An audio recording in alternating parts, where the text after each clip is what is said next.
सुमसान island पर 3 लड़के भूतों के साथ पूरे 72 दिनों तक कैसे रहे और अंत में भूत ने किस तरह उनकी जान ली देखे। कहानी की शुरुआत एक समुद्री जहाज से होती है जो स्कॉटलैंड से इंग्लैंड की ओर जा रहा था।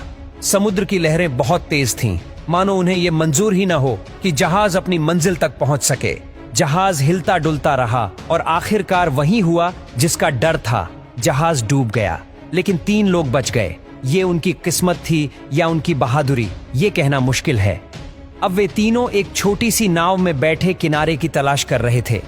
उनके पास एक नक्शा भी था जिसे वे ध्यान से देख रहे थे, लेकिन जल्दी ही उन्हें एहसास हुआ कि जिस जगह की ओर वे जा रहे थे वह नक्शे के मुताबिक काफी दूर थी। इसका मतलब ये था कि उन्हें खुद ही कोई रास्ता ढूंढना होगा, वरना वे भी बाकी लोगों की तरह मर सकते थे। समुद्र के बीच में दूर दूर तक कुछ भी नजर नहीं आ रहा था। कुछ देर बाद कोहरा छूट गया और उन्हें दूर एक टापू दिखाई दिया। उनके अंदर एक उम्मीद जागी, कम से कम जमीन का कोई टुकड़ा तो मिला। उन्होंने तुरंत नाव की पतवार संभाली और टापू की ओर बढ़ने लगे। जब वे टापू के किनारे पहुंचे तो कुछ देर आराम करने के लिए बैठ गए। चारों ओर सन्नाटा था। उन्हें समझ आ गया कि इस टापू पर कोई और इंसान नहीं है। बिना खाने पीने के वे कितने दिन जिंदा रह पाएंगे, ये सोचकर वे चिंतित हो गए। लेकिन तभी उन्हें एक आदमी दिखाई दिया जिसका नाम पिंगल था। वह इसी टापू पर रहता था। पिंगल ने उन्हें अपने घर ले जाकर खाना खिलाया। तीनों ने बड़े चाव से खाना खाया। फिर उन्होंने पिंगल को अपनी पूरी कहानी सुनाई कि कैसे वे स्कॉटलैंड से इंग्लैंड जा रहे थे और बीच समुद्र में उनका जहाज डूब गया। उन्होंने कहा, हम नहीं जानते कि और लोग जिंदा हैं या नहीं। अगर आप इस टापू पर आग जला देंगे तो शायद कोई और बचा हुआ इंसान उसे देखकर यहाँ आ सकेगा। पिंगल ने उनकी बात मानी और आग जलाने के लिए तैयार हो गया। फिर उसने कहा, तुम लोग आराम करो, सुबह हम इस पर और बात करेंगे। लेकिन उनमें से एक कॉस्ली के कंधे पर गहरा घाव था। पिंगल ने उसे पास में ही रहने वाले एक आदमी डकलस के पास ले जाने का फैसला किया ताकि उसका इलाज हो सके। रास्ते में उन्हें एक लड़की दिखाई दी जो बहुत अजीब व्यवहार कर रही थी।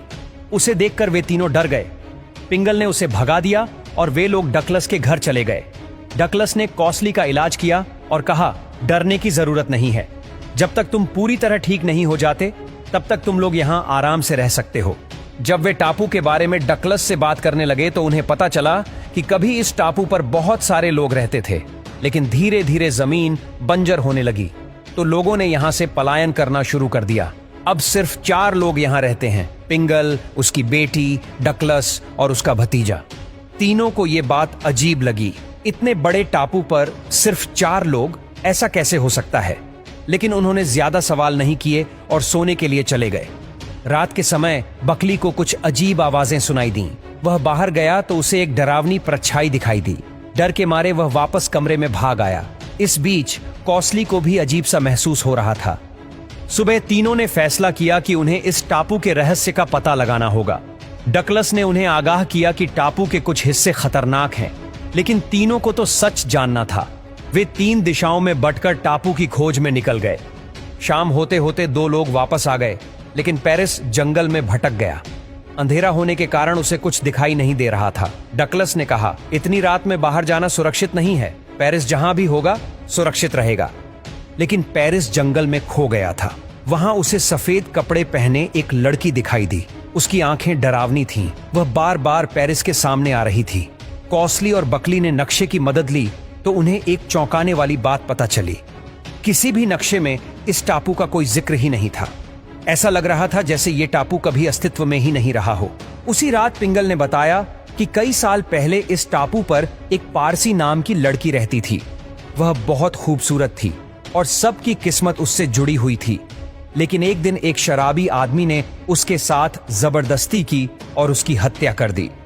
पारसी की आत्मा पूरे टापू पर भटकने लगी। उसने सभी मर्दों को मरवा दिया। धीरे धीरे पूरा टापू बंजर और वीरान हो गया। सिर्फ 4 लोग इसलिए जिंदा बचे थे क्योंकि पारसी की आत्मा चाहती थी कि टापू पूरी तरह खत्म न हो।